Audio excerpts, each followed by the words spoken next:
So Well, welcome back, Barry. Good to have you again. yeah, thanks. Good to be here. Great talking with you. So we have Barry and I have several topics we want to get into, but first we thought we'd do a little bit on hemp. And I really don't know a whole lot about it. You know, I've seen these hemp milks on the grocery store shelf, and that's kind of surprising in itself. And I know hemp seeds are a nutritional item now.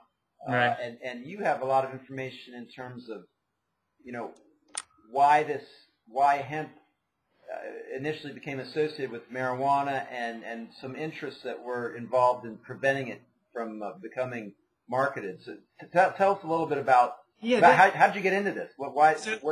The thing that first pulled me into this, doing a little bit of research into hemp, was I just didn't understand why it was illegal. You know, you can't. So first of all, let's just set the table a little bit. You have cannabis, which is basically marijuana. It's got a high level of THC, and people smoke it, and you can get high. And it's also used as, a medicine. And hemp is kind of in that same family of plants, and it looks very similar, but the THC level is very low. Okay, and it's also much. You can do a lot of stuff with breeding of plants, and hemp is really a totally different plant than cannabis. Isn't the THC so low it's like negligible, right? Yeah, it's like, I think it's like less than 1%. I forget how they actually measured it, but it's very low. So you can't smoke it to get high. That's not possible. And also, while the leaf has that distinctive, 5-leaf pattern, it grows really tall. It's like 7 to 10 feet tall. And that's going to be really important. We'll come back later when we talk about cotton and hemp. And this kind of structure of hemp being this really tall plant is really important. But the thing that got me into this was like, why was hemp illegal? I mean, during the 1800s, we're talking about one of the major crops in the world. And the uses of hemp are just so widespread because it's a very strong fiber. Like the fibers from the plant, are used to make rope. They're used for clothing. They're used for paper. The Betsy Ross, the first American flag, was made out of hemp. So there's just really a lot of widespread uses of the crop.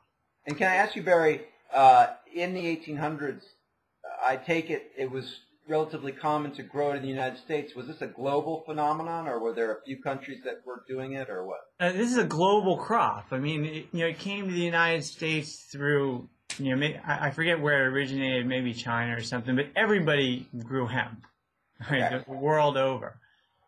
So I'm wondering, like, why would they make this crop illegal? Like, was it just some accident? Like, they just said, well, we're going to make marijuana illegal, and hemp looks like marijuana, so that's illegal too. And in that time when it was prominent as a crop, it was not being used as a drug. It was primarily used for its fibers, correct? Yeah, I mean, you can't really use, can you use hemp as a drug? I don't think so. I think when people talk about medicinal marijuana, it's, cannabis, which has a higher THC level. And there's like this whole class of chemical compounds called cannabinoids that, confer these health promoting properties. Have you ever heard the phrase, don't smoke that rope? No. Well, apparently there was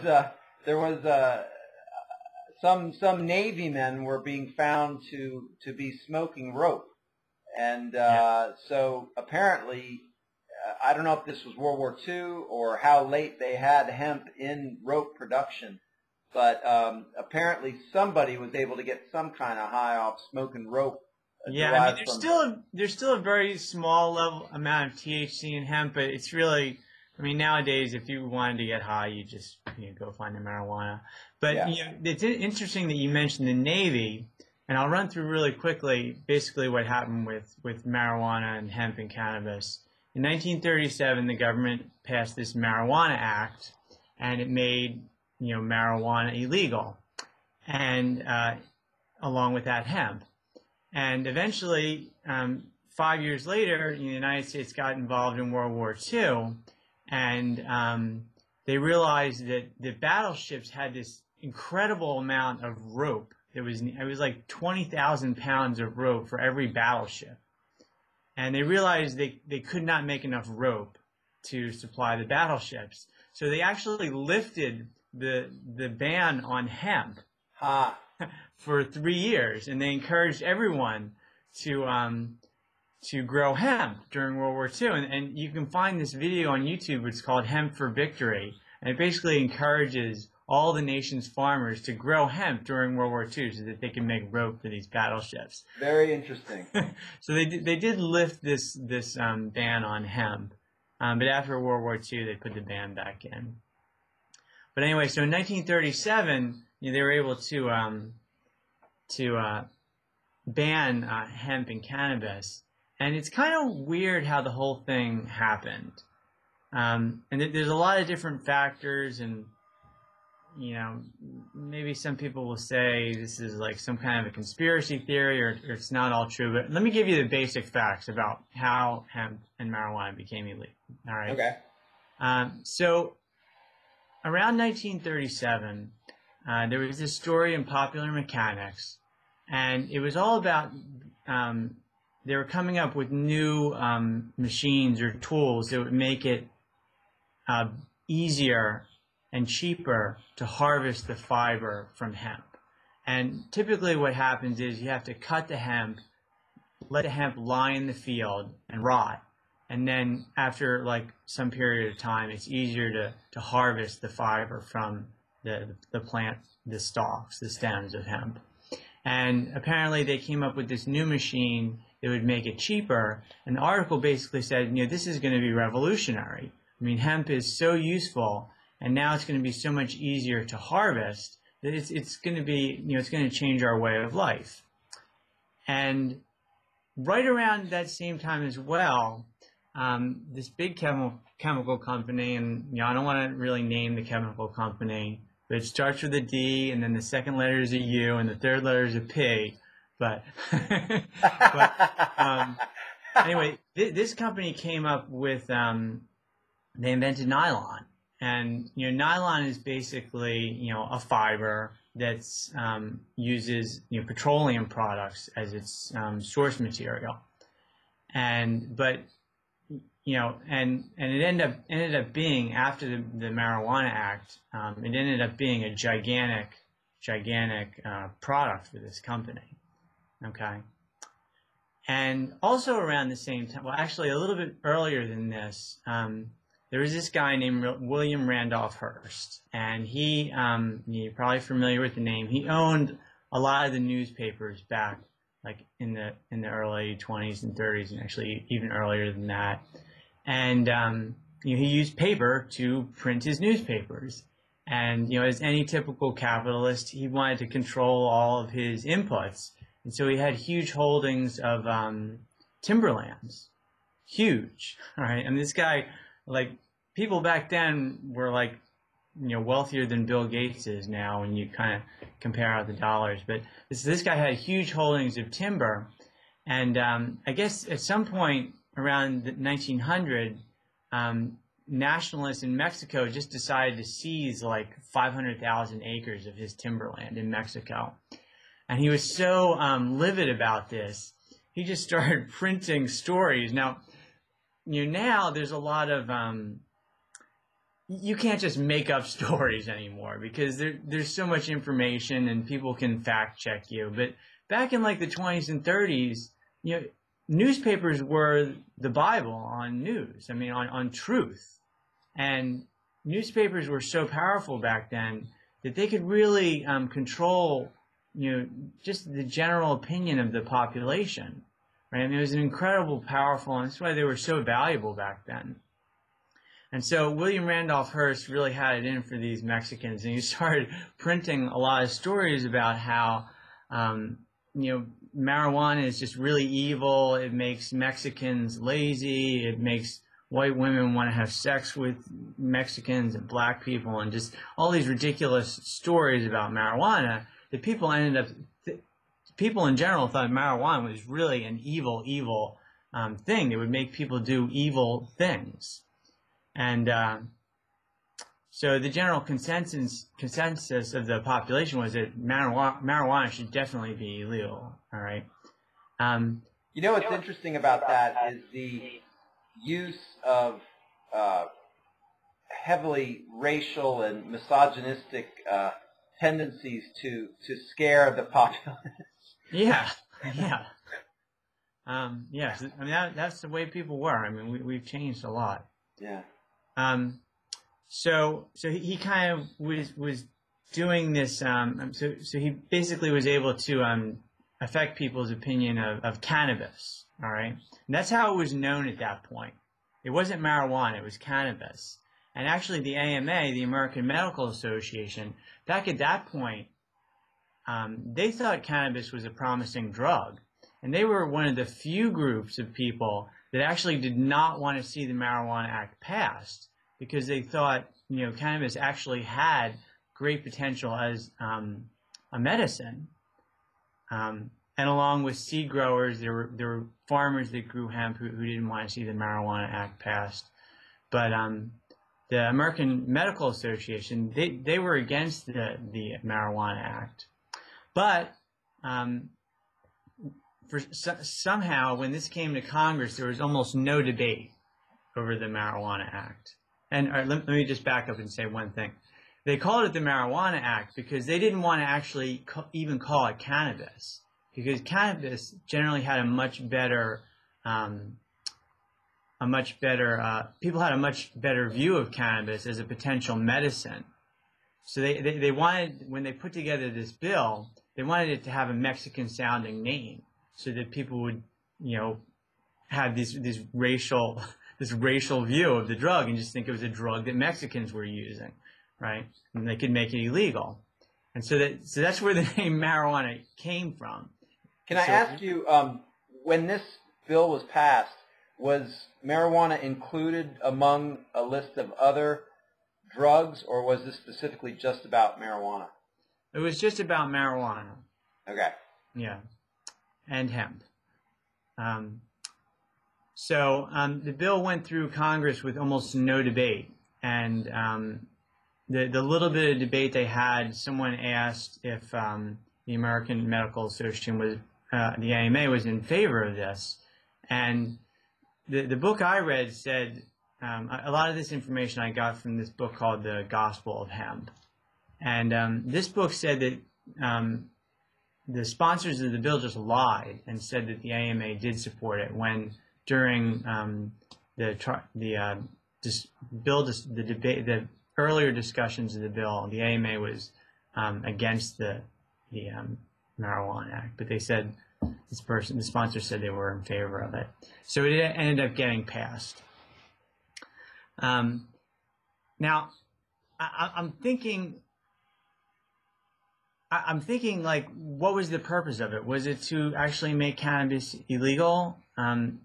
And my opinion is that it wasn't. The real purpose of it was to make hemp illegal, because hemp is so, once they started coming up with better ways to harvest the hemp is so competitive with so many other products. Like it basically makes cotton obsolete, because it's so much better than cotton.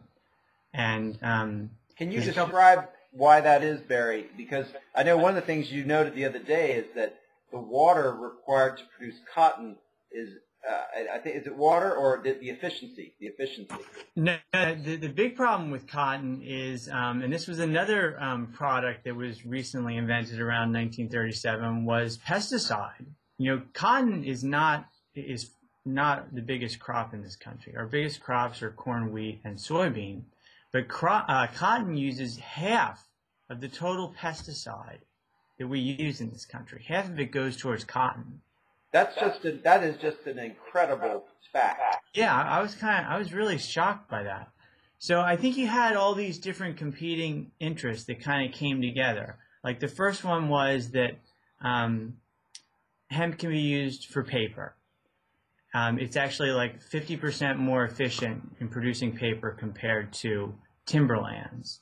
And you had people like William Randolph Hearst who had huge holdings of timber, and they wanted to keep using timber to make paper.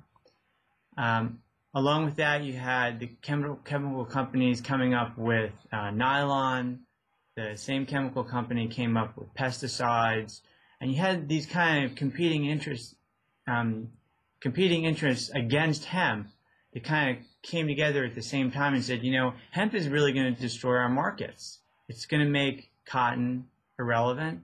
It's going to make, it's going to damage the cotton market. It's going to damage the market for timber. Timber won't be as valuable. Cotton won't be as valuable. And hemp is this kind of great alternative to all these products. And so what I think they did is they just got together and said, you know what, let's make cannabis illegal. We'll brand it as marijuana, as some drug that makes Mexican people lazy. And when we put the bill together, we'll just tack hemp on and make the whole thing illegal and kind of basically get rid of this competing product. That makes sense, because one of my questions to you was going to be, why didn't they just, if they were so concerned about the drug, why not make the drug illegal but allow hemp production? But because hemp doesn't hurt anybody, fibers to make fabric, that doesn't hurt anyone. So yeah.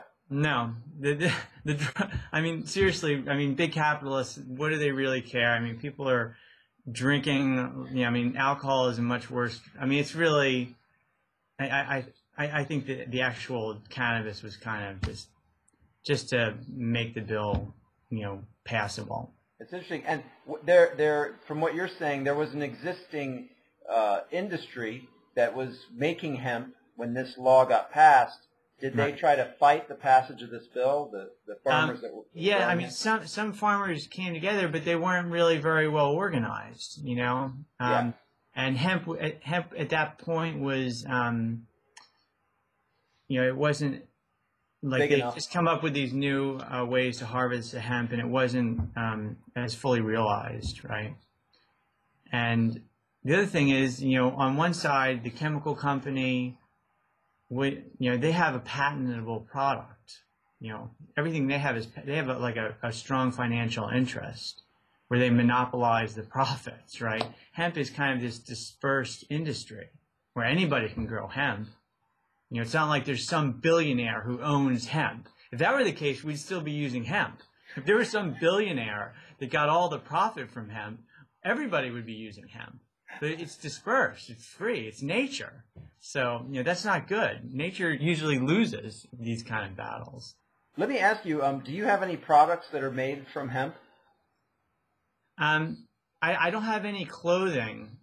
Because I've seen the clothing. I'm curious that you've made me more curious. It looks a lot like cotton, the fabric that's made from hemp, and I've just. Yeah, I read this book called Hemp Bound, and the guy says all his clothing is made from hemp, and he didn't say it was more or less comfortable than cotton. I don't know. I'm thinking it might be less comfortable, a little bit less. I don't know, though. I don't know. And I think one thing, so in addition to this Gospel of Hemp, I read this book called Hemp Bound, and one thing that author discussed, I think his name is Doug Fine, he mentioned how there's a lot of different applications for hemp. There's the food, right? There's the seeds, the seed oil, and then there's also textiles. And he was saying how Canada has specialized in cultivars, types of plants that are most beneficial for seed oil and kind of the food consumption of hemp, while China has specialized in cultivars related to textiles. So China was China can't, cotton is not a good deal for China. China has enough pollution problems. Hemp is a much more better solution for China just to make textiles. So China was far ahead of, was leading the world in clothing. And just to put this in context, hemp was made legal in Canada in 1998. So they're so far ahead of us now. In this country, I think you can grow hemp legally in Colorado, and there are some other states. I mean, Kentucky, in the 1800s, Kentucky was known for growing the best hemp in the world. And I think Kentucky is doing some, experimental kind of research-oriented growing of hemp. And I think there's about 10 other states total that are either doing research or, Colorado is just making it fully legal to grow hemp. So Yep. things are changing, and hemp, sorry to keep rambling on here, but hemp is, just to give you a couple of the incredible applications of hemp, you can make concrete from hemp. So they're talking about using hemp as a building material, and it's much less, concrete, I don't know if you know this, but it's one of the major contributors to global warming. It's just a huge amount of energy and carbon dioxide that comes out of actually making the concrete. Interesting. And so hemp is much more efficient at concrete. It looks like concrete. I mean, you can kind of see the fibers in the concrete, but the same kind of performance characteristics as concrete. Wow. You can use it with hemp. It's called hempcrete, HEMPRETE. So now, what's kind of interesting about all this is that, as you said, the initial ban was probably motivated by people who wanted to stop hemp as an alternative to some of these other industries. And now we're getting it legalized in the United States because of people who are promoting, free use of the drug or unrestricted use of the drug, which will then in turn allow for the growing of hemp for other material products. Yeah. And the author of this book, Hempbound, I mean, he was, the thing that really got me first into researching hemp was he saw hemp as the solution to global warming because it had so many beneficial characteristics. He thought hemp it could be used as to build the panels of cars, and I think actually Mercedes-Benz is already using hemp to build car door panels. You can also use it to create biodiesel. So you can actually just create fuel from hemp. So, similar to the way you do corn, you can use hemp in the same way. Or like sawgrass maybe, or yeah. Yeah, and you get a lot of waste plant fiber during the harvesting of hemp, and you can use it to make these biodiesel fuels. So amazing. So yeah, it's an incredible topic. I think we're kind of just at the beginning of seeing a lot of these changes. It takes a long time to kind of happen, but I think it's something very positive in the future. It's interesting. Now, you're not you don't advocate using pot as a drug. Is that correct? No. Now, for me personally, let me see. How should I put this? I think the vegan diet is the solution to all of people's health problems. Now, I understand a lot of people have problems with seizures, and I know cannabis, marijuana is very effective for people with seizures. And I would never, well, first of all, I'm totally against the drug war. I don't think the Marijuana Act should ever have been passed. And I think if people want to have access to marijuana, they have medical conditions, I think they should have free access to it. For me personally, I don't have a problem with seizures. I don't have any kind of medical condition where I would need medical marijuana. I think the vegan diet is the ultimate medicine in your life. I think if you eat fruits and vegetables, grains, and you stay away from the meat and the dairy and the processed food, I think you have an incredible level of health, and you don't need some drug to regain your health. So, and you wouldn't recommend it as a recreational activity. I would not. I'm high on life. I'm high on fruit. And when you eat fruit, seriously, when you eat fruit, you just get high. Just think of it this way. What does it mean to be high? When you have an incredibly elevated level of health, you feel high. And when you have a very low level of health, you don't feel high. I mean, you don't, it's not like you're obviously marijuana has different effects, but, I think it's a great point you're making. Now, you do not drink wine or beer either. Is that correct? I don't. Yeah. I don't. Well, actually, let me be totally honest. I would say I probably have wine maybe once or twice a year if I'm with friends. Okay. And I'll have a little bit. But generally, I will not drink alcohol. And really, I don't think there's any benefit. So. Well, it's a fascinating topic, Barry, and I'm so glad you put it out there. So, it's really an education. I haven't read much about it. I can remember back when I was in college, for the brief few years I was in college, I had a friend who was working to legalize marijuana, and I just thought, you're crazy, it'll never happen. And so now... times change, huh? Yeah. Times changed from when I was in college. Wow.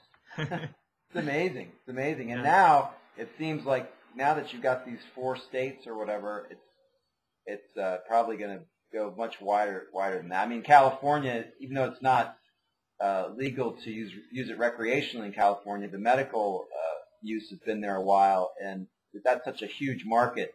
I think because the thing is, once people see, what has happened in Colorado? Nothing bad. Nothing bad has happened. And, I think most people are aware of, there are medical benefits to marijuana. And people know that. Yeah, I think many would argue it's less harmful than alcohol. So, yeah. Oh, yeah. I mean, it's not comparable at all. I mean, alcohol destroys your liver. Cannabis, marijuana has it's generally a positive effect. The only real problem is that you have to smoke it. Actually, I don't know if you know John Kohler. He's got Growing Your Own Greens. He has a video where, and he's not in favor of cannabis either, but he just juices cannabis. He takes the leaves and juices them. And the general opinion was that juicing cannabis, you don't get high. All right? For some reason, the THC is not activated. Oh, interesting. But he actually was able to come up with some juicing formula that involved tangerines and coconuts to where you can drink this and actually get high and not have to smoke it or cook it because, smoking anything is about the worst thing you can do to your body. So he does have some more healthier ways to administer the drug to your body. All right. FYI for those people. All right. Very cool. All right. Well, let's we'll end that there, and we'll move into some other topics. So.